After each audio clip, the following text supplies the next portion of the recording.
Kamlesh Sutar joining our coverage from Mumbai. Kamlesh, Eknath Shinde, brimming with confidence, brimming with, the kind of body language of someone who's about to fly into Mumbai tomorrow and become the big kingmaker that he is hoping to be, along with the BJP.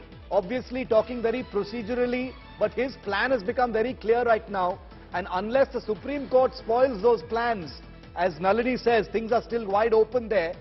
The fact is, here is a man who's going to be flying to Goa now and has just confirmed he's coming to your city next, Kamlesh, hoping that that floor test is his big coronation moment.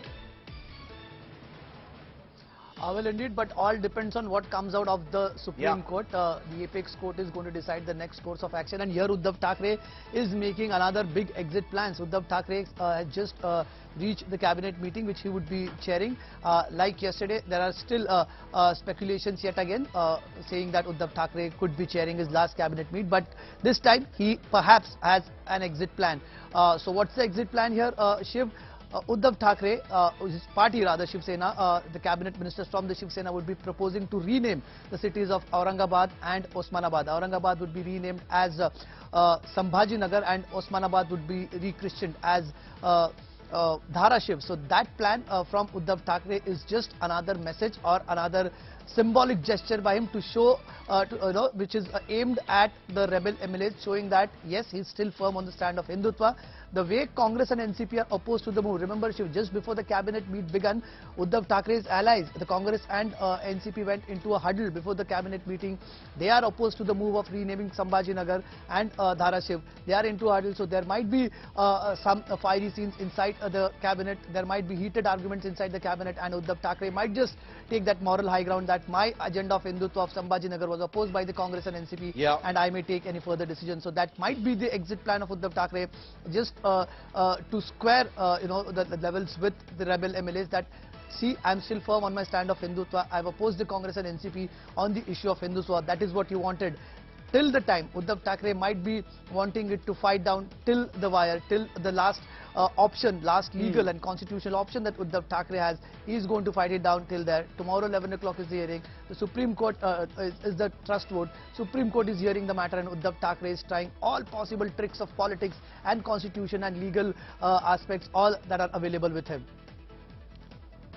All available options with Eknath Shinde are wide open at this point of time. He's still pretty much unanimously seen, even by the Aghadi Sarkar, to be the man who's holding the advantage at this point of time. Nalini, coming back to you, those proceedings are speeding up inside the Supreme Court. You've got Abhishek Manu Singhvi representing the Uddhav government saying now that, he's referring to the Shinde Sena and says, these people left from Maharashtra, went to Guwahati. On their way, they sent a mail from an unverified account that they have no confidence, in the speaker. They have clearly walked across and hobnobbed with the opposition. How can the governor, after meeting with the leader of the opposition and without verification of the situation, call for a floor test? So, once again, that same point being made that the manner in which, or the context and circumstances in which the floor test has been called is somehow contaminated. That's the argument here. Nalini. Yes, Shiv, and at the end of the bit that you just read out, what Abhishek Manu Singhvi told the court was that allowing this floor test to happen will blow the 10th schedule into smithereens.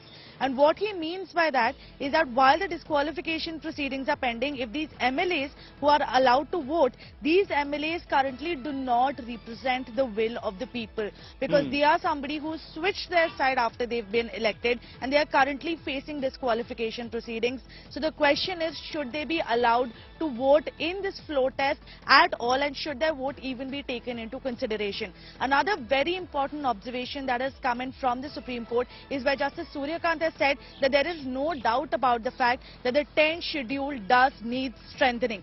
Now, Shiv, this is something that the Supreme Court has said multiple times in the past before.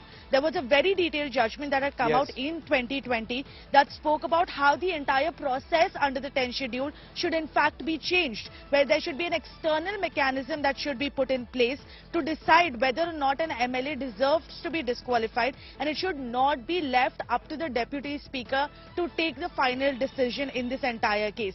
In that judgment, in fact, the Supreme Court had also asked the Parliament to pass some laws to bring into effect all of these changes to the 10th schedule. But since 2020, that has not been done, and the process under the 10th schedule still remains the same, which is why the Supreme Court is still having to sit on adjudication on all of these crucial issues regarding the formation of a government in a particular state. The question that now becomes is that will this Maharashtra case be that turning point where we are going to see changes being brought into the 10th schedule, because the mechanism under it is just so flawed to decide on the issue of disqualification that there is a pertinent need to now bring changes to it. But will this be the case that will allow that to happen is something that we need to wait and watch out for. Another most important thing to watch out for today is what will be the interim order that will be passed by the Supreme Court.